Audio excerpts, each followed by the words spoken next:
Hi, welcome to After Hours. My name is Don Walchuk. My guest today is Scott Clark. Scott, welcome to the show. Thanks for having me, Don, on the show. So Scott, you're a longtime activist in the downtown east side. Currently, you're the executive director of Alive. Can you tell me something about Alive? Aboriginal life in Vancouver Enhancement, Alive Society. We were created about three and a half years ago. A number of us came together and we wanted to, there was a vacuum out there in Vancouver. And so we saw this vacuum around Aboriginal people and we thought, let's come together and let's create this organization.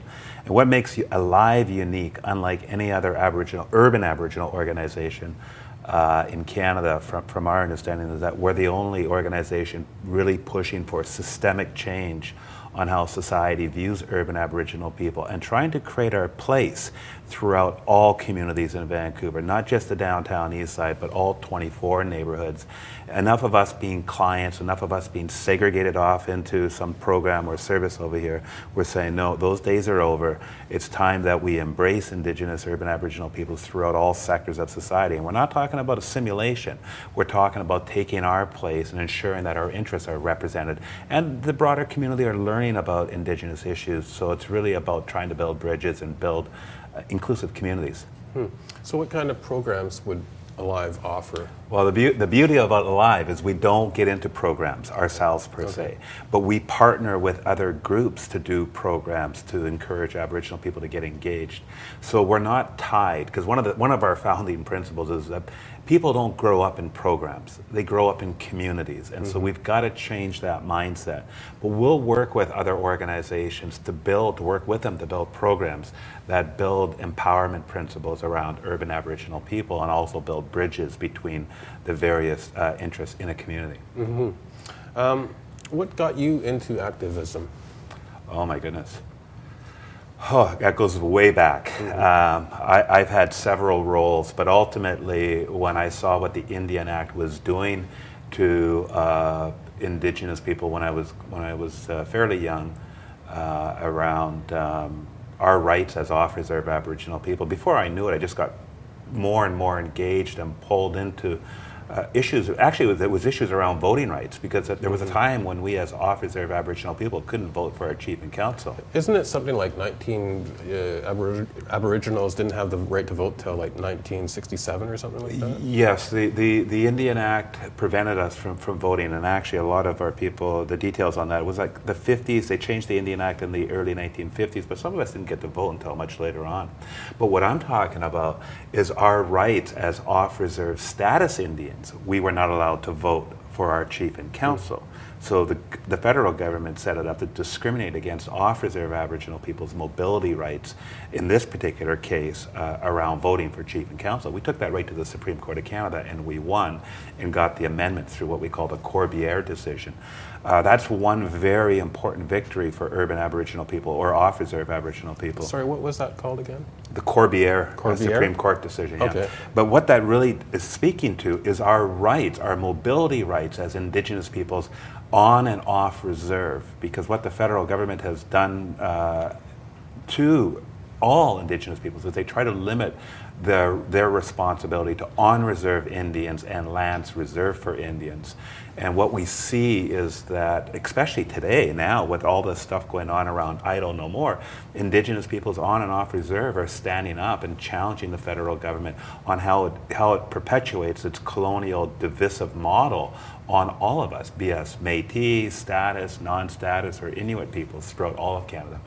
What is exactly happening with the status of Indian status now? I understand they're trying to bring it all under one banner. Very recently, after 14 years in the courts, there's a fellow by the name of Harry Daniels, a Métis, who was also the president of the Congress of Aboriginal Peoples back in '99. He launched a case challenging the federal government's Indian Act on their responsibility to non-status and Métis peoples throughout Canada.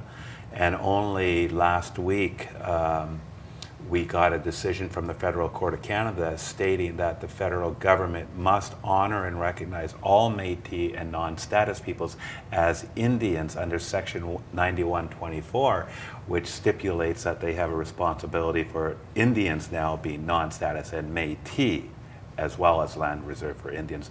That's a huge decision. The implications of it, nobody knows yet. Will the federal government appeal to the Supreme Court of Canada? Likely. And what will be the outcome of that now that we got 600,000 more Indigenous peoples that the federal government has to honor and respect? It's huge.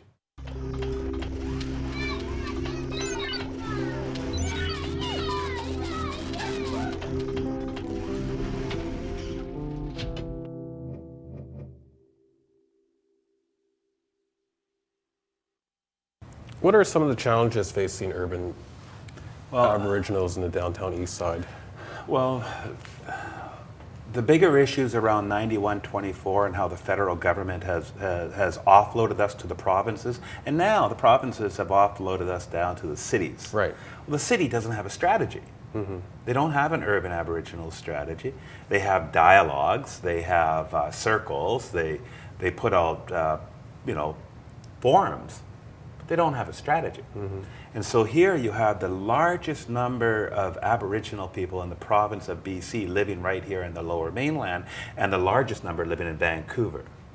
So when we look at the statistics around Aboriginal people in Vancouver, where 70% of our children are being pushed out of the school system here in the Vancouver School Board District. Why are they being pushed out? Well, I'm going to get there. Okay. They're being streamlined into alternate schools. They're being the graduation rate, like I said, is 30%. You've got 40% of the homeless youth population are Aboriginal. You got 40% of the survival street sex workers that are Aboriginal. 50% of the missing and murdered women are Aboriginal.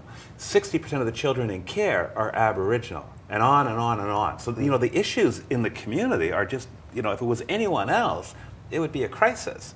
But for some reason, the federal government, the provincial government, and the city are, they're scratching their heads. They sort of like, there's this big elephant in the room. And ultimately, what Alive is saying is that you've tried a segregated service delivery model in the city. You've tried to corner us and push us all over to here. But you know what? Regardless of that, we still have those issues. So we need to find a new, more innovative, practical way to address these issues. So what are the issues? I just shared a lot of them with you. There's a lot more. But what we're simply saying to all levels of government, to our chiefs and to the Aboriginal service providers, the Parks Board, the school board, the non-Aboriginal service providers is, listen, we're all in this together, and we've all got to figure out a way to work together beyond the old school model and find solutions. Start creating those opportunities, creating those spaces, educating the non-Aboriginal community about the issues around colonialism and its reality today in the ground, because we can't do this on our own. We need the broader community informed and engaged so that they can get on stream with supporting all vulnerable populations in Vancouver. Now, we hear a lot about Idle No More. Can you talk a little bit about that? Well, the Idle No More movement was actually created by 4 women in Saskatchewan, and they were really upset with how Harper and the Conservatives are coming out with the 2 omnibus bills and a whole bunch of other bills that they're looking at passing. And what they these were all lawyers. I think it was 1 non-Aboriginal and 3 Aboriginal women. And what they did is some teach-ins in Saskatchewan. And what happened was it just took off nationwide. Right.